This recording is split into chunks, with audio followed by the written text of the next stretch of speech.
শুভেচ্ছা। আজকে যে মেশিনটা নিয়ে কথা বলছি এটার নাম পুশ ওয়েভ অ্যারেটার। আপনার ঘের বা পুকুরে কি মাছ গাবাচ্ছে, খাবি খাচ্ছে না মারা যাচ্ছে? আপনি কি অধিক ঘনত্বে মাছ চাষাবাদ করতে চান? আজই নিয়ে আসুন পুশ ওয়েভ অ্যারেটার। এই অ্যারেটার কিন্তু চায়না থেকে আমদানি করা 220 ভোল্টেজের 2 হর্স মোটরে হয়ে থাকে। এই অ্যারেটারগুলো কিন্তু আমাদের নিজস্ব মিস্ত্রি দিয়ে ফিটিং করে নিজস্ব পরিবহন ব্যবস্থা দিয়ে আপনার সংশ্লিষ্ট ঘের বা পুকুরে কিন্তু আমরা স্থাপন করে দিচ্ছি। এই মেশিনগুলো কিন্তু অধিক ঘনত্বে মাছ চাষাবাদের জন্য খুবই উপযোগী। আজকের এই মেশিনটি নিয়েছেন সাতক্ষীরা জেলা সদরের এল্লাচর এলাকার বুড়ির ঘেরের এই ভাই তার 7 বিঘা জমির জন্য ঘেরে এই মেশিনটি স্থাপন করে দিয়েছি। আমি তার সাথে কথা বলেছিলাম, তিনি তার এই 7 বিঘা জমিতে কিন্তু প্রায় 5.5 লক্ষ পাবদা মাছ চাষাবাদ করেছেন, অর্থাৎ প্রায় পানির সমপরিমাণ মাছ বললেও কিন্তু ভুল হবে না। দর্শক খেয়াল করুন।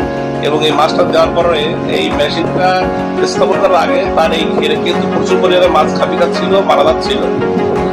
আমাদের সাথে তিনি যোগাযোগ করার পরে আমরা কিন্তু তার এই ঘেরে কিন্তু এই পুষাই ব্যাগটা লাগিয়ে দিয়েছি এবং যে পরিমাণ অ্যারেশন দিচ্ছে তাতে তার মাছ খাবি খাওয়া বন্ধ হয়ে গেছে এবং মাছ ভাষা অলরেডি বন্ধ হয়ে গেছে। এই সংক্রান্ত বিষয়ে বিস্তারিত জানতে স্ক্রিনে দেওয়া নাম্বারে যোগাযোগ করুন।